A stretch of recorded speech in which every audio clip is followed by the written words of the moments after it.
Makanya ketika ada orang mau belajar sholat sama Nabi, kata Nabi, sudah di sini aja nginep kan. Terus kamu sholat terus di belakang saya. Setelah 3 hari nginep, Nabi ngajarinya mau gini dok, sallu kama ra'aitumuni usolli, ya sudah niru saya. Jadi Nabi nggak pernah ngajar kayak di kampus-kampus nulis.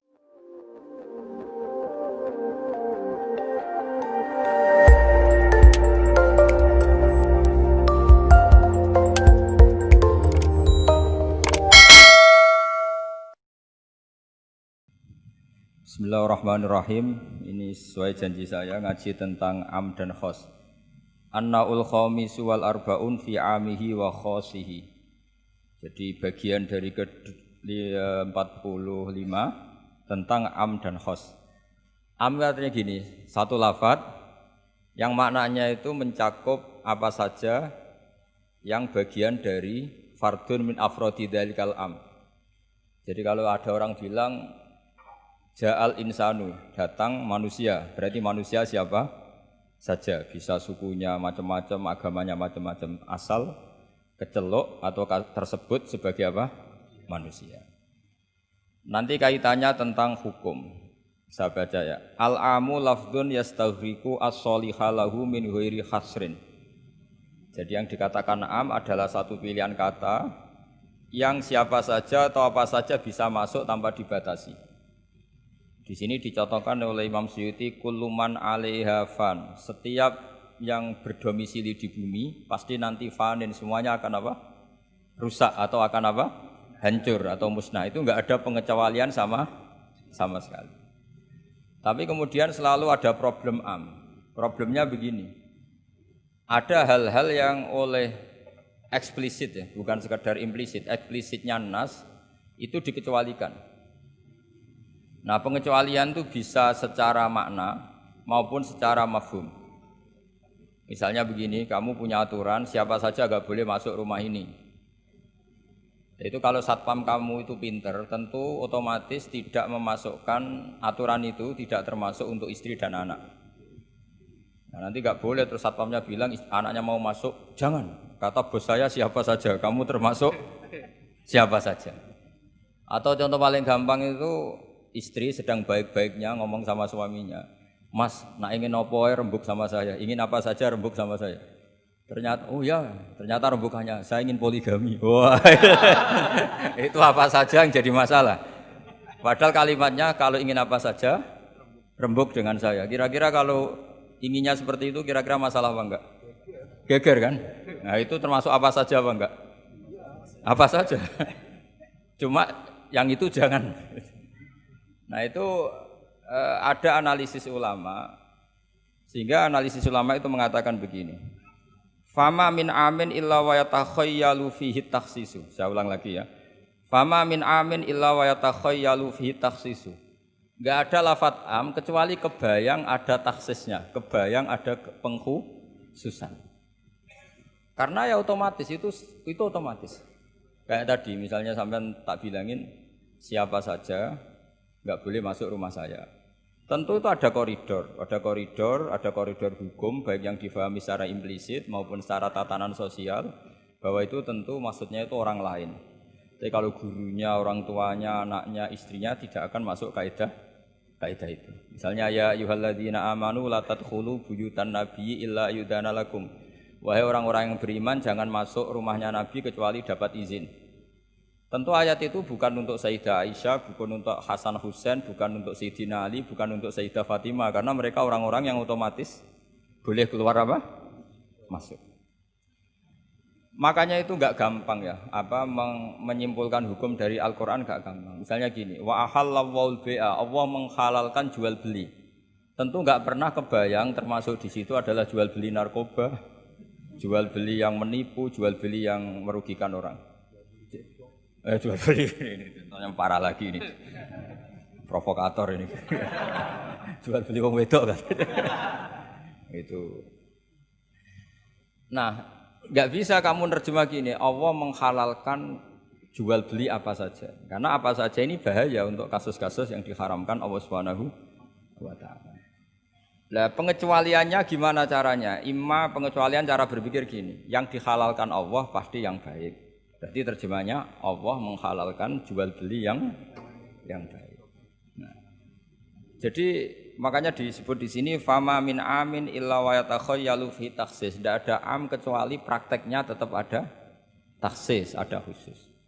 Misalnya gini, as-sholatu khairun maudu'un fa'aksir au akillah. Salat itu selalu baik. Maka silahkan kamu memperbanyak salat atau pas-pasan au akillah. Maksudnya salat sunat. Tentu itu mengecualikan sholat setelah subuh sampai matahari terbit dan setelah asar sampai matahari terbenam. Padahal itu juga sholat, tapi dikecualikan dari yang disyariatkan. Misalnya Nabi zaman Sugeng sering ngendikan kamu boleh sholat di belakang siapa saja yang muslim. Tentu mengecualikan nggak boleh seorang perempuan ngimami seorang laki-laki. Padahal perempuan juga orang muslimah. Maka di sini ada trauma ada trauma dari ulama sampai nggak mau belajar kaidah. Cari hukum-hukum yang detail, ibarat pasal-pasal kenegaraan ya sampai detail-detail ayatnya, penjelasannya. Karena kalau kaidah umum itu pasti repot. Misalnya sampai ngartikan Pancasila, sila ketiga itu persatuan Indonesia. Kan nggak bisa kamu artikan partainya harus sama, pilihan presidennya harus sama. Karena kalau beda namanya tidak persatuan. Ya tidak bisa seperti itu karena kalimat itu pasti bias. Nah, makanya fama min amin illa wa yatakhayyalu fihi takhsisu. Tidak ada am kecuali ada taksis. Di sini dicontohkan hurrimat alaikumul maitah, diharamkan pada kalian makan bangkai. Kamu tahu maknanya bangkai? Bangkai adalah hewan yang mati tanpa bidzakatin syar'iyyin, tanpa penyembelihan secara syarak. Ada enggak pengecualinya? Ada, ikan laut. Ikan laut itu kan matinya tidak karena disembelih. Halal apa enggak? Halal. Artinya kata hurrimat alaikumul maitah diharamkan pada kalian bangkai ternyata ada pengecualian, yaitu as-samaku wal jarad, belalang dan ikan laut. Itu masih banyak lagi. Makanya terus dibabkan faslun fi amihi wa khosihi, bab menerangkan ayat atau qaulullah yang am, yang umum dan yang khos, yang khusus. Nah, untuk memastikan itu ya mau tidak mau memang harus belajar. Kalau enggak belajar enggak bisa yang ngikuti ulama. Biasanya enggak mau belajar enggak mau ikut ulama, itu yang jadi masalah kan. Karena ikut juga gengsi. Apalagi yang diikuti kubu sebelah biasanya masalah itu. Enggak boleh dalam ilmu Quran, enggak boleh seperti itu. Sebab itu bab ini diteruskan oleh Imam Suyuti fi mujmalihi wa mubayyinihi. Ayat yang mujmal dan mubayyinnya, penjelas dari mujmal itu. Misalnya begini, yang dikatakan puasa itu apa coba? Enggak, ini latihan jadi ahli fikih. Yang dikatakan puasa itu apa coba? Menahan. Umumnya orang kan menahan lapar dan minum dari fajar shadiq menjadi sampai terbenamnya matahari. Nah, sekarang pertanyaannya kalimat menahan lapar dan haus itu maknanya itu kan sebetulnya masih salah. Redaksi itu salah. Karena juga enggak boleh hubungan intim, enggak boleh memasukkan apa saja ke lubang dan sebagainya. Terus lalu batasannya sampai matahari terbenam. Ada beberapa daerah yang terbenamnya matahari itu tidak wajar. Sampai misalnya siangnya itu 22 jam. Atau kebalikannya, enggak ada matahari terbit, enggak ada matahari tenggelam, kayak di kutub. Sehingga saya berkali-kali bilang, ulama Indonesia itu kenapa alim? Itu ya di antara faktornya itu ada unsur kebetulan. Sehingga tidak dia katakan hoax. Coba kalau kamu jadi ulama di kutub, terus cerita, baca takrib di sana. Awal waktu sholat subuh itu dimulai dari tulu'ul fajri shadiq sampai terbitnya matahari. Orang kutub mesti tertawa-tawa, mataharinya mana bah? Gitu. Waktu zuhur adalah ketika matahari agak tergelincir ke arah barat dari garis tengah. Wah, yang bener aja. Enggak ada matahari kok semua ukurannya matahari. Sehingga dalam ilmu falak astronomi diterangkan daerah yang enggak diliwati khotul istiwa, kalau dalam bahasa Indonesia disebut katul istiwa, itu sebenarnya dari ilmu falak Arab, itu namanya khotul istiwa. Khotun itu garis, istiwa itu garis tengah. Khotul istiwa, terus jadi bahasa Indonesia katul istiwa. Kayaknya tidak mungkin lah orang Indonesia pertama ahli falak. Mesti yang ahli dulu itu orang Arab. Karena ilmunya dari Arab.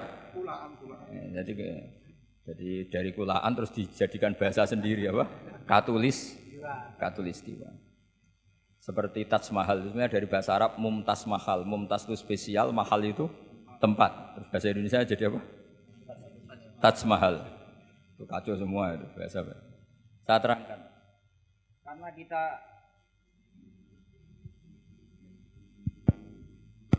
Karena kita ngaji di Indonesia, kebetulan Indonesia termasuk daerah yang dilewati apa? Katulistiwa. Sehingga waktu kita normal, trennya ya 12 sama berapa? 12. Nanti ada masalah itu misalnya kamu tadi di kutub, lalu puasanya gimana? Apa dikonversi, tetap polanya 16 jam, terus konversi per antar sholat itu kira-kira berapa apa? Jam? Taruh saja misalnya kamu sudah duhur jam 12, ya trennya asarnya ya jam 3. Kan nggak mungkin habis duhur jam 12, asarnya jam 1. Karena polanya tafawutnya antara duhur dan apa? Asar itu 3 jam. Setelah duhur sama asar sama maghrib polanya juga 3 jam. Maka yang seperti ini mau tidak mau harus ada pengecualian. Ketika Rasulullah misalnya ngendikan waktu asar itu khina yakunu dhillus syai' mislahu terus waqalilan misalnya. Waktu asar dimulai apa? Dhillus syai' mislahu. Jadi kalau sesuatu 1 meter bayangannya 1 meter. Lah pas lebih sedikit itu berarti sudah waktu asar. Kan gitu ukuran dulu kan enggak pakai jam. Ya. Terus habisnya waktu asar setelah matahari terbenam. Tentu dawuhnya Nabi seperti itu momentumnya di mana? Di daerah yang dilewati Khatul Istiwa. Karena yang tidak dilewati Khatul Istiwa tidak mengalami ada matahari terbit, terbenam dan zawalus samsi. Makanya tadi itsma min amin illa wa yatakhayyalu fi takhsisu, tidak ada am, tidak ada kaidah umum kecuali sebetulnya pasti ada khusus. Ya kayak tadi. Mas kowe kepen apa wae tak dukung. Wah, terus aku yo pengen wayo wis taqabbal wa minkum taqabbal ya kari. Padahal kalimatnya apa? Apa saja. Tapi jangan lagi-lagi tentang itu. Kamu enggak bisa bantah, kan apa saja. Oh, dasar orang goblok kok pahaman kan mesti gitu, malah masalah besar itu.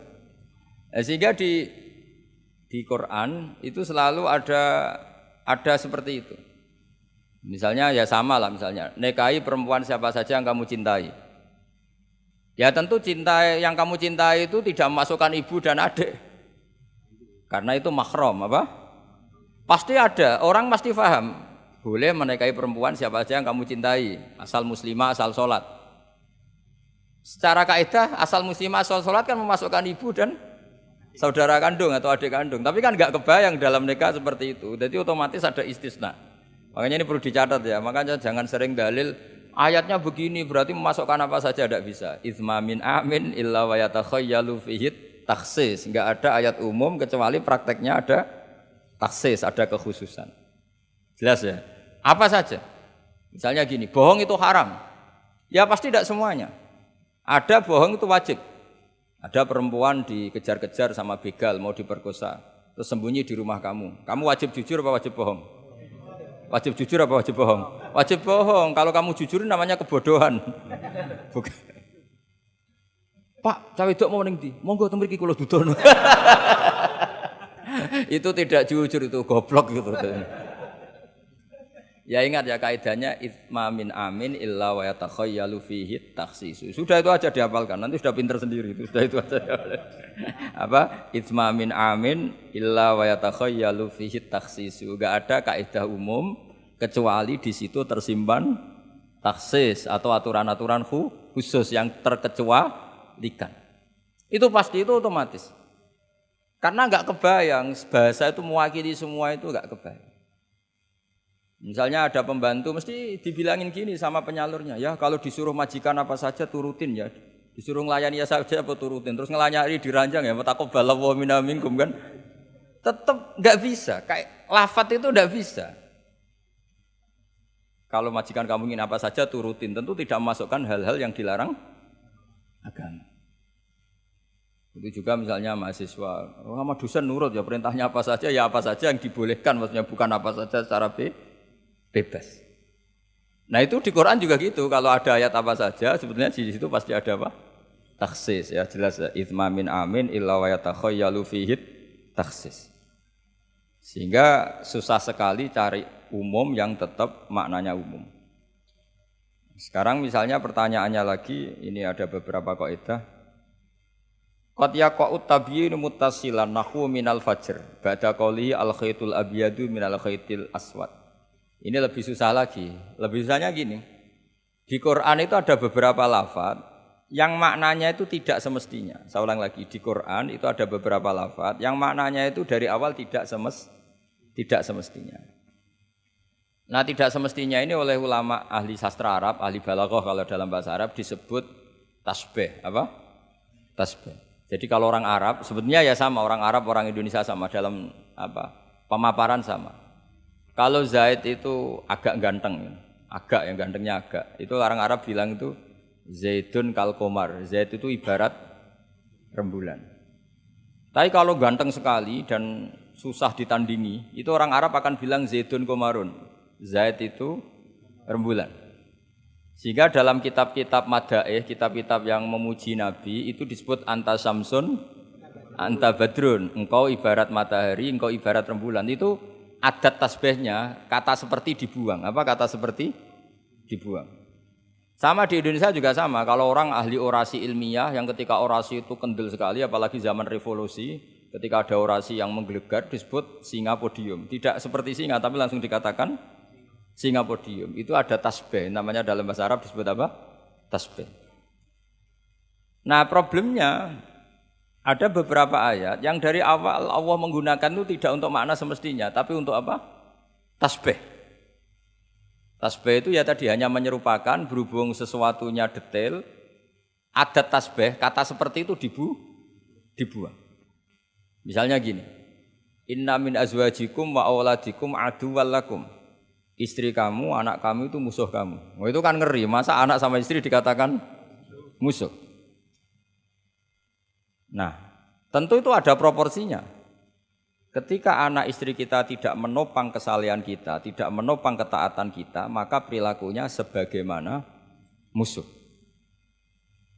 Tapi ketika mereka baik, benar-benar baik kata Nabi, sebaik-baiknya pemberian dari Allah dan sebaik-baiknya mata udunya adalah almar'atus solihah, wanita yang solihah, yang membantu kamu menjadi orang baik. Artinya apa? Ada proporsi di mana perempuan digelari musuh, distatuskan musuh, ada proporsi di mana perempuan berstatus pembela atau penopang ketaatan. Ya sudah seperti itu. Nanti kalau baca Quran, baca hadis seperti itu. Di mana wanita dipuji maknanya kayak apa, ketika dikritik maknanya kayak apa. Lelaki juga gitu sama. Sehingga banyak ulama yang merumuskan hubbul mal misalnya, mencintai harta. Itu hukumnya gimana? Ya kalau untuk kebaikan ya baik, kalau untuk keburukan ya buruk. Nah, makanya innama amwalukum wa auladukum fitnah. Harta kamu, anak kamu itu ujian. Nah, ini penting sekali dikenalin sehingga Quran itu tidak saling bertabrakan. Ya, Quran itu tidak saling bertabrakan. Di ayat ini perempuan dipuji, di ayat ini perempuan dikritik. Misalnya tadi inna min azwajikum wa auladikum aduwwal lakum, tapi ada ayat fassolihatu qanitatun hafidzatul lil ghaibi bima hafidza. Perempuan itu luar biasa, penjaga kedamaian, penjaga kehormatan, itu luar biasa dipuji. Ya tentu dalam konteks yang layak dipuji. Kalau sedang dikritik ya dalam konteks yang layak dikritik. Artinya pujian ini bukan cek kosong tanpa pengecualian, dihujat atau dikritik juga tanpa cek kosong tanpa pengecualian. Lagi-lagi kaidahnya itsma min amin illa wa yatakhayyalu fihi takhsis. Tidak ada lafadz umum kecuali di situ terbayang ada kekhususan. Ya jelas ya. Jadi, nah kemudian kekhususan itu gimana? Kalau dalam ilmu fikih disebut menghilangkan masodak. Masodak itu pokoknya ini tak pakai bahasa asli ya, biar nanti habis ngaji itu keren. Ini pasti pakai bahasa asli yang di usul fikih. Masodak itu satu nama yang mencakup sesuai kriteria, definitif lah kalau dalam bahasa inteleknya ini. Misalnya gini, ini coba pegangin. Ini yang dikatakan tangan ini sampai ini kan. Ini semuanya tangan. Nah ini namanya mujmal. Kata Rasulullah misalnya kalau kamu wudu, basuhlah tangan kamu. Tapi secara sanad kita sampai Rasulullah basuh tangan itu sampai sini saja. Ya kan? Itu di bab wudu. Sampai siku saja. Tapi sikunya terbasuh loh ya. Jelas ya. Padahal ini juga tangan. Tapi di bab qat'u yadis sarik, di bab memotong tangannya pencuri, wasariqu wasariqatu faqta'u aydiyahuma. Orang kalau mencuri dalam ajaran Islam atau negara Islam dipotong tangan. Segini apa hanya segini? Sampai gelang kaki apa mata apa ini namanya? Pergelangan apa sampai sini? Pergelangan. Padahal kalimatnya ya faqta'u aydiyahuma, maka potonglah tangannya. Tapi ternyata di bab potong tangannya pencuri di negara Islam hanya pergelangan, tapi di wudu sampai siku. Lalu kalau mau tanya ukurannya apa Gus? Ya itu ukurannya ngaji tadi. Ya ukurannya ngaji memang nggak bisa dijelaskan. Kalau nggak paham jangan protes terus. Ya sudah seperti itu. Apalagi misalnya di Quran disebut jika kamu tahallul dari haji maupun umroh, mukhallikina ru'usakum, itu lafadznya mukhallikina ru'usakum, memotong kepala. Masa setelah haji dibantai kan enggak? Nah itu ru'us di situ itu dengan makna apa? Rambut. Lalu pertanyaannya harus semua apa sebagian? Nah itu kan masalah. Nah itu namanya mujmal. Mujmal itu lafadz yang umum, masodak kalau dalam bahasa Arab. Kemudian kita mencari-cari sanad. Saya ulang lagi, kita mencari-cari sanad sampai Rasulullah dulu beliau maknanya kayak apa. Akhirnya ternyata Rasulullah kalau tahallul ada yang gundul, pelontos, didoakan sampai 3 kali, Allah marhamil muhallikin. Terus sahabat pada usul, wal muqassirin ya Rasulullah. Masyhur itu kan, ya Allah semoga orang yang cukur gundul engkau beri rahmat yang banyak. Sahabat yang enggak mau gundul usul, wal muqassirin juga yang cukur apa? Pendek. Nabi masih ngulang lagi, Allah marhamil muhallikin. Mereka protes lagi, wal muqassirin ya Rasulullah, tapi Nabi masih enggak mau ngendikan apa? Nah, terus baru ketiga sudah disebut, baru yang terakhir bilang apa? Wal muqassirin juga yang cukur pendek. Lalu ukurannya apa? Imam Syafi'i milih qadru'un mulatil asbu, sekadar apa? Ujungnya apa? Jari. Sehingga pokoknya kira-kira segini. Jumlahnya minimal berapa? 3. Nah seperti itu mau tidak mau lafadz itu mujmal, kita tidak pernah bisa tahu tanpa sanad ke Rasulullah Shallallahu Alaihi Wasallam. Karena Nabi yang punya otoritas litubayyina linnasi ma nuzzila ilaihim. Kamu Muhammad yang punya otoritas menjelaskan apa yang saya turunkan. Karena kalau tanpa Nabi tidak bisa. Misalnya Allah hanya ngendikan wa yuqimunas shalat. Orang baik adalah yang mendirikan sholat. Jumlah rakaatnya kamu tahu tanpa Nabi. Enggak tahu kan mana yang wajib, mana yang sunat juga enggak. Makanya ketika ada orang mau belajar sholat sama Nabi, kata Nabi sudah di sini aja nginep kan. Terus kamu sholat terus di belakang saya. Setelah 3 hari nginep, Nabi ngajarinya mau gini dok, sallu kama ra'aitumuni usolli, ya sudah niru saya. Jadi Nabi enggak pernah ngajar kayak di kampus-kampus nulis terus nerangin itu enggak. Kalau ada orang belajar sholat, ya Rasulullah saya ajarin sholat sebagaimana sholat engkau. Ya sudah nginep di sini 3 hari, kamu sholat di depan. Ya sudah, terakhir mau boyong, Nabi hanya ngendikan sallu kama ra'aitumuni usolli, ya sudah kamu sholat kayak saya. Ketika musim haji juga gitu. Orang disuruh haji, kata Nabi, apa saja yang saya lakukan dilihat ya. Ya Rasulullah. Setelah selesai haji, Nabi hanya ngendikan litakhudhu anni manasikakum apa? Litakhudhu anni manasikakum, ya sudah kamu mengambil cara ibadah haji dengan melihat saya. Nah, cara-cara seperti itu sebenarnya lebih efisien ketimbang tag. Karena kalau tag itu bias. Sudah bias, kalau umum mesti potensi taksis, ya potensi apa? Taksis. Ya jelas ya. Jadi ini saya teruskan lagi ya. Misalnya at-talaqu marratan. Yang dikatakan cerai ini termasuk contohnya lagi, ini saya beri contoh. At-talaqu marratan, talak itu ada 2. Itu benar apa salah? Di Quran loh. Talak ada 2, benar apa salah? Cara fikih salah, karena menurut fikih talak itu 3. Ya saya ulang lagi ya, di Quran kan istilahnya at-talaqu marratan, tolak itu 2. Salah apa benar? Salah secara fikih karena secara fikih tolak itu 3. Maka cara memahami gimana? At-thalaqu marratan, talak itu hanya 2 dalam konteks yang boleh kembali. Karena setelah 3 itu enggak boleh kembali lagi sampai si istri dirasakan orang lain. Nah, namanya apa? Mukhallil. Nah, akhirnya orang ulama itu mulai trauma, memahami ayat mulai trauma. Traumanya karena setiap satu kalimat atau satu frase atau satu qodiyah kalau dalam bahasa Arab itu mesti duduknya beda-beda, duduk perkaranya beda-beda.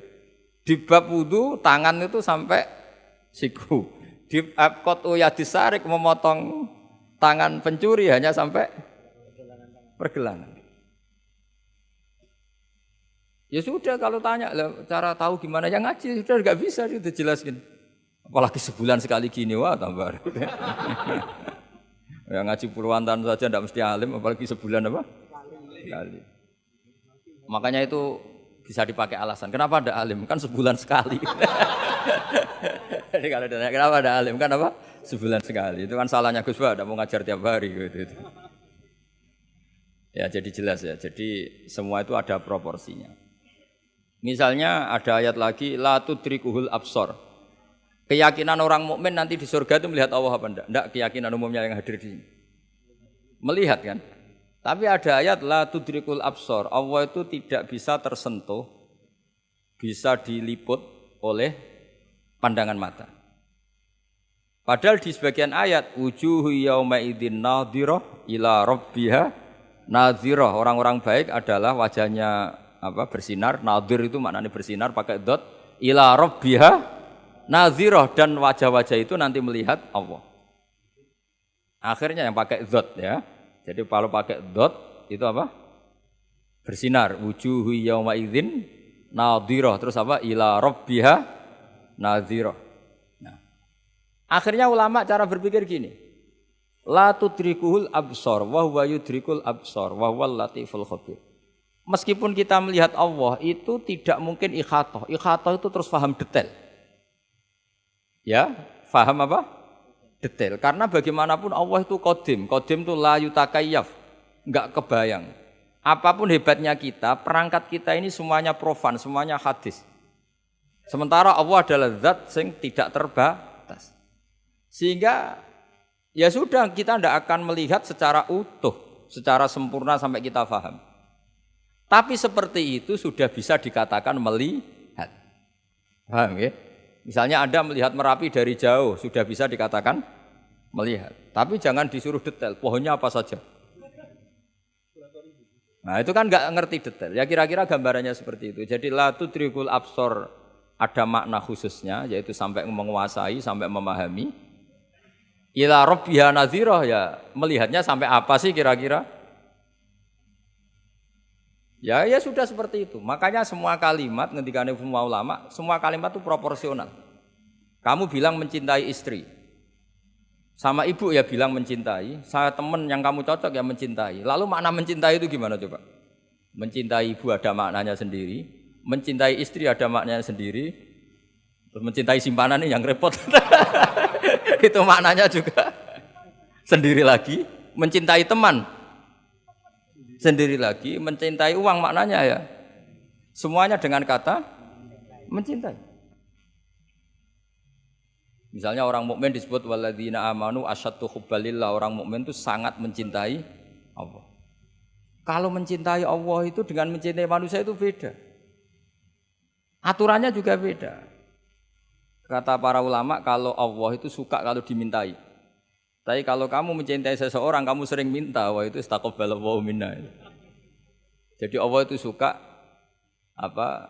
Allahu yaghdabu in tarakta su'alahu wa banu adama yaghdab. Jadi Allahu yaghdabu in tarakta su'alahu. Allah justru tersinggung kalau orang yang mencintai dia kemudian tidak sering-sering minta. Tapi kalau Bani Adam semakin sering dimintain malah nafsu ya, malah tersinggung, malah capek. Jadi sama-sama kalimatnya juga mencintai. Nah bayangkan Quran itu seperti itu. Min awali hatta akhiri, lafaz ini semua proporsional. Apa? Semua itu proporsional. Sehingga cara maknani gimana ya tadi, ada am, ada khos, ada mujmal, ada muqayyad. Makanya kita akan selalu berdebat misalnya, ya selalu, saya ulang lagi, selalu berdebat. Madhab kiblat itu sebetulnya harus persis apa enggak. Ya tadi saya seperti ngaji saya kemarin. Kalau dalam konteks Indonesia asal kelihatan ke barat ya sudah keceluk madhab apa? Kiblat. Karena kalau detail, saya ulang lagi, kalau detail berarti semua masjid itu maksimal luasnya hanya 18 meter. Karena Ka'bah diameternya hanya 18 meter. Sekali yang di ujung sana, wah pasti melencengnya jauh itu. Jangan-jangan yang melenceng pas imamnya malah. Karena kalau Ka'bah 18 meter yang ujung sana berarti imam yang di sini, oh bisa sampai Ethiopia itu. Iya kan?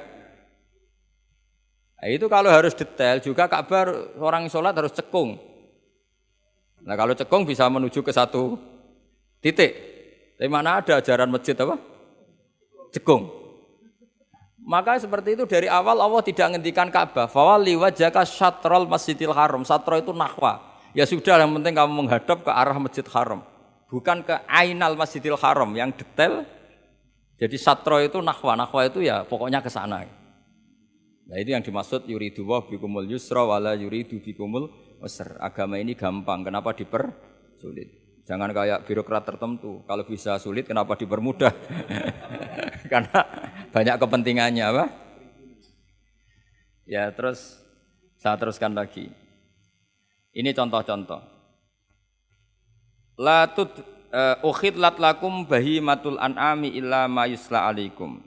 Terus ada lagi wa aufu bi ahdi ufi bi ahdikum. Ini contoh-contoh yang disebut oleh Imam Suyuti. Walillahi 'alan nasi hajjul bait. Maksud beliau dengan contoh-contoh itu begini ya. Misalnya kuluman alehafan, semua ini kalau kiamat nanti rusak semua. Pertanyaannya gini, Gus lalu panitia kiamatnya gimana? Misalnya Israfil yang masyhur jadi panitia kiamat itu kan Israfil kan sekarang sudah pegang apa? Trompet. Kalau trompet pertama malam itu gunjang terus trompetnya ceblok baru separuh itu kan terus gak jadi kiamat. Maka ulama mikir ini yang ya sudahlah kecuali panitianya gitu mesti akhirnya. Karena kalau ini panitianya ikut guling apalagi wah trompet sama mana ini belum selesai kiamat kalau sudah apa jatuh. Bisa dibayangkan kan kalau niupnya dari atas jatuhnya di Kaliurang. Oh udah gitu dekat Mbak Marijan susah nyarinya itu. Makanya ulama selalu mengecualikan kuluman aliyafan itu ada pengecualiannya. Misalnya kecuali panitia kiamat. Sehingga di Quran itu ada pembenaran pengecualian itu, yaitu ada ayat wa yahmilu arsya rabbika fawqahum yauma idzin samaniyah. Dadi wa yahmilu lan gawa arsya rabbika arase pangeran sira. Fawqahum kang pangeran sak dhuwure para malaikat. Sapa samaniyatun malaikat 8. Jadi ketika kiamat dahsyat itu masih ada malaikat 8 yang masih happy-happy saja. Masih santai saja. Karena dia panitia. Ini kalau sampai makanya masyhur. Ya, itu kan jadi yauma idzin wa yahmilu arsya rabbika fawqahum yauma idzin. Di hari kiamat itu ada malaikat yang masih enggak rusak, yaitu termasuk 8 malaikat panitia apa? Kiamat. Maka Israel itu, semoga ikut ngaji di sini Israel itu kacau. Kacaunya itu dia tahunya itu terlambat, masyhur itu. Setelah orang mati semua nanti di kiamat, kamu sudah tidak tahu, sudah mati. Ini saya tahu ya di kitab. Setelah mati semua, Allah tanya, Israel sudah mati semua? Sudah Gusti. Sudah semua, sudah. Masih satu. Mana Gusti tak coplok nyawane katanya. Kamu katanya. Wah setelah itu Israel sudah cabut sendiri nyawa kamu. Itu kesakitannya Masya Allah. Tapi dia sekarang belum tahu, kalau itu sakit belum tahu, sekarang itu belum tahu. Makanya semoga dengarin supaya tahu. Orang sakit terus, gimana sakit Gusti, sakit sekali. Terus Israel bilang gini, kalau saja saya tahu kalau dicabut nyawa itu sakit, saya tidak main coba cabut. Ternyata sakit. Pakai cara apa saja. Jadi tapi dia itu nanti, nyesalnya nanti. Sekarang belum tahu, makanya terus masih main cabut aja itu. Jadi malaikat Israel ya itu tadi. Maka tetap ada pengecualian. Karena kalau nggak ada pengecualian kita kiamat semuanya rusak lalu. Nah, terus ulama menambahkan lagi surga dan neraka. Surga dan neraka itu juga termasuk ketika kiamat tidak ikut rusak. Karena kalau rusak, lalu nanti orang-orang ini ditampung di mana? Kamu tahu kan para nabi sekarang posisinya di mana? Surga, para syuhada. Kalau ini ikut rusak, konstruksinya kan kacau semua. Jadi para syuhada, utamanya para nabi kan dijamin sudah di surga sekarang, enak-enakan, serba nikmat. Kemudian ada kiamat, gempa hancur lagi. Berarti kalimat surga enak-enakan kan keliru. Maka ada pengecualian lagi, termasuk surga dan neraka. Lah itu fama min amin illa wa yatakhayyalu fihi taksis. Ya, jadi makanya ini pentingnya ngaji ulumul Quran ya. Bagaimanapun UI itu didirikan para ulama dulu. Mulai dari ulama NU, Muhammadiyah semuanya ikut mendirikan apa? UI. Dulu yang mendirikan ya Ki Haji Wahid Hasyim, Mas Mansur dari Muhammadiyah semuanya ulama. Harusnya sekarang ya selalu punya ulama harusnya. Kalau tidak bisa harusnya ya akhirnya ngontrak ulama lucu kan ulama. Ulama kok kontrakan itu kan aneh. Makanya harusnya itu punya kader sendiri. Ini yang guru-guru VAI ini yang wajib itu. Ya, insya Allah gitu. Ya saya teruskan lagi ya.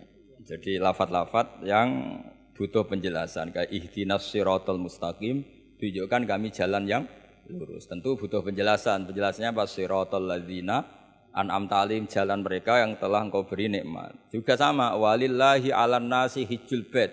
Semua manusia diwajibkan Allah haji. Lalu kan tidak mungkin semua manusia punya kemampuan. Akhirnya diberi penjelasan manistata'a ilaihi sabila, yang punya kemampuan ke sana. Jadi itu menunjukkan dari sekian kalimat itu kata Imam Suyuti pentingnya mengkaji, kalau mengkaji harus sekaligus mengkaji mukhassisnya yang menentukan kalimat itu. Kalau ngaji mujmal, lafadz yang bias, langsung mengkaji mubayyinnya, penjelasannya kayak apa. Ibarat pasal-pasal di KUHP lah. Kalau belajar pasalnya harus belajar ayat-ayatnya supaya tahu detail. Kalau enggak ya kayak tadi, persatuan Indonesia berarti bikin partai yang berbeda melanggar Pancasila karena silanya persatuan. Oh ya kacau kalau gitu. Nah kira-kira seperti itulah lafadz kalau difahami liar ya kira-kira kayak seperti itu. Makanya saya berharap jangan mudah menvonis karena tidak segampang itu.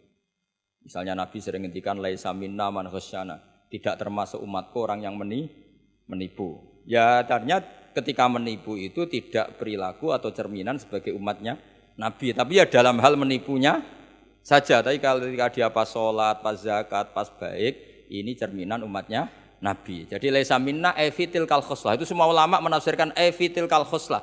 Dalam hal itu dia tidak cerminan umatnya Nabi. Tapi di hal-hal yang lain cerminan umatnya Nabi. Karena tetap fa may ya'mal mithqala dzarratin khairan yarah wa may ya'mal mithqala dzarratin syarran yarah. Artinya yang baik ya baik, berarti cerminan umatnya Nabi. Misalnya kayak orang tukang nipu. Tapi ternyata ya tukang sholat, tukang zakat, tukang puasa, ya sudah pas tukang baik, cerminan umatnya Nabi, pas tukang buruk, ya cerminan temannya setan lah kira-kira gitu. Tapi jangan langsung, wah sudah ini setan tok, ya keliru kamu, dia kan punya sisi baik. Ya sudah seperti Quran saja, baik ya roh, syarron ya roh, artinya semuanya ada catatannya sendiri. Fa may ya'mal mithqala dzarratin khairan yarah wa may ya'mal mithqala dzarratin syarran. Ini saya baca lagi ya. Qala Ibnul Hassar minan nasi man ja'alal mujmal wal muhtamil bi izai syai'in wahid. Qal was-shawab annal mujmal al-lafdu al-mubham alladzi la yufhamu al-muradu minhu. Wal muhtamil al-lafdu al-waqi' bil wad'il awal. Ya, kalau mujmal itu lafadz yang global. Kalau muhtamil itu lafadz yang kayak iya kayak tidak. Saya ulang, kayak iya kayak tidak. Kayak iya kayak tidak itu imma karena bias, wa imma karena konteks. Saya beri contoh misalnya gini, saya punya pembantu ya, kalau dalam tradisi kiai itu punya anak dalam, terus bilang gini, Jong tamunya kasih kopi. Ya pagi-pagi ada tamu, saya bilang Jong tamunya kasih kopi. Ternyata tamunya itu perempuan atau orang yang enggak ngopi, kemudian disuguhi teh. Pertanyaannya anak dalam ini melanggar apa enggak? Tidak, karena kata kopi itu sebenarnya mewakili kata alat untuk menghormat tamu. Cuma saya sebagai kiai adalah elingnya itu kopi. Jika kopi itu bukan ibaratun anil kopi, anil kohwa, tapi ibaratun amma yukri bihid doifa. Itu memang harus ngaji. Seperti itu kalau nggak ngaji nggak bisa. Saya melafatkan kopi itu adalah implementasi dari yang penting ada yang nyugati. Bukan dengan makna kopi hitam. Sehingga misalnya tamunya kok disuguhi sprit, kebetulan dia milih sprit atau milih teh, saya juga sudah senang karena pembantu saya berarti sudah pinter, yaitu menghormat. Jelas ya? Ya sehingga kata itu sering tidak mengikat dalam agama ini. Sama seperti Rasulullah ketika bilang gini, ya Mu'ad inni uhibbuka, Mu'ad kamu, saya senang kamu, kata Nabi. Ya Mu'ad inni uhibbuka, saya senang kamu. Berhubung saya senang kamu, fakul dubura kulli sholatin, sebagian riwayat fala tada'anna kulla sholatin, maka setiap habis sholat, dubura kulli sholatin, kamu lafadzkan Allahumma a'inni ala zikrika wa syukrika wa husni ibadati. Kamu jangan pernah lupa berwiridan, ya Allah bantulah kami mengingat Engkau, ala zikrika wa syukrika mensyukuri nikmat Engkau, wa husni ibadatik dan ibadah secara baik kepada Engkau. Pertanyaannya ketika Nabi nyebut Mu'ad itu sebagai orang hanya Mu'ad, apa sebagai umat yang harus dilatih? Umat yang harus dilatih sehingga siapapun boleh pakai wiridan itu. Ya makanya terus di balaghatul Arab itu ada aturan zikrul ba'di wa iradatil kul. Ketika nyebut sebagian, bisa yang dimaksud itu siapa saja. Ketika saya nyebut kopi, sebetulnya itu alat atau perangkat atau minuman yang dipakai hormat tamu. Tidak harus bentuknya kopi hitam. Tapi kalau orang tertentu yang memang hobinya ngopi, ayo cari warung kopi. Memang dia anti minum teh, anti minum sprit, memang inginnya warung kopi, ya sudah, itu berarti makna kopi yang muayyan, yang memang maknanya kopi dengan makna yang khos. Jelas ya? Nah bayangkan Quran dan hadis itu potensi seperti itu ada. Makanya potensinya itu lafadz itu muhtamil. Bisa iya, bisa tidak.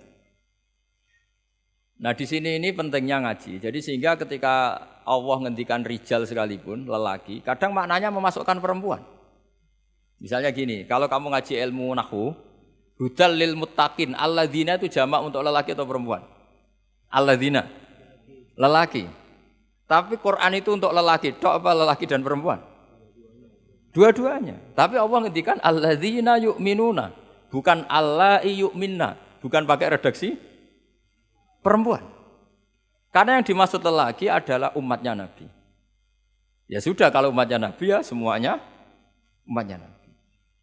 Tapi ada beberapa lafaz yang memang maksudnya lelaki, yang satu maksudnya perempuan. Caranya tahu itu ya lagi-lagi ngaji. Ya sudah, nggak ada jawabannya, memang harus ngaji. Nah itulah di Quran tuh banyak ada lafaz mujmal, ada lafaz muhtamil. Saya beri contoh lagi bab zakat. Ini yang paling pokok bab zakat karena ini terkait fikih. Rasulullah itu menzakati tamernya. Tamer itu kurma. Ya, tamer itu maknanya apa? Kurma. Itu oleh semua ulama fuqaha, semua ahli fikih dunia mengatakan makanan pokok. Jadi yang wajib dizakati itu tanaman, makanan pokok. Karena apa? Ya kalau nuruti sunnah Rasul persis, orang Indonesia ora wajib zakat. Karena Nabi hanya menzakati kurma. Di Indonesia enggak ada. Iya, enggak ada. Jadi ketika Nabi mengatakan tamer, saya ulang lagi ya, ketika Nabi mengatakan kurma maknanya apa? Zakatilah sesuatu yang sebagai makanan pokok, makanan khas atau makanan pokok daerah itu. Sehingga kita yang menzakati padi. Paham ya? Orang tertentu gandum. Sama seperti cung nak petui tamu sarungan gitu. Ternyata sarungnya itu basah. Wah, daripada basah katokan cekak ya tidak seperti itu. Sarung adalah ibaratun pakaian yang dianggap sopan dalam tradisi santri. Ketika sarungnya basah, penggantinya juga celana, jangan celana pendek, karena kalau celana pendek tidak mewakili kesopanan. Jadi kalimat itu bisa diganti, cung nemuin tamu dengan kesopanan. Di antara gambarannya pakai sarung, maka sarung bisa diganti celana. Tapi nggak bisa diganti celana pendek, karena itu nggak cerminan sopan. Sama, cung tamu saya kasih kopi, tentu bisa diganti teh, diganti sprit. Paham ya? Tapi nggak bisa diganti toa, paham ya? Karena itu nggak cerminan. Jenisnya terlalu jauh apa? Jenisnya apa? Terlalu jauh. Ya, jadi ini jelas ya. Jadi kalimat-kalimat itu potensinya mujmal, potensinya itu muhtamil atau muhtamal. Wal farqu bainahuma annal mujmal yadullu ala umurin ma'rufah wal lafdhu mustarakun mutaraddidun bainahuma wal mubham la yadullu ala amrin ma'rufin ma'al qat'i bi anna syari' lam yufawwid li ahadin bayanal mujmal bi khilafil muhtamil atau muhtamal. Jadi ya seperti itu semua. Saya contohkan yang gampang itu yang fikih saja ya. Misalnya orang disuruh sholat. Sudahlah kamu sholat saja. Ya tentu kalau waktu zuhur pikiran pertama itu ya sholat zuhur, kalau waktu asar itu ya asar. Jangan pepeh kalimatnya gini. Cung kamu sholat. Waktu zuhur sholat apa saja, qobliyah masjid atau tahiyat masjid. Yang penting kan sudah sholat. Jadi semua kalimat itu pasti proporsional. Ya semua kalimat itu pasti apa? Proporsional. Jika pertanyaannya secara fikih, kalau kita harus madhep kiblat dan sholat harus bergantung matahari, maksudnya Nabi ya tentu daerah-daerah yang ada mataharinya. Maka kalau yang enggak ada mataharinya, ada ketentuan lain yang nanti ikut menginduk yang ada apa mataharinya. Karena setiap hukum pasti ada muqtadul halnya, ada proporsinya.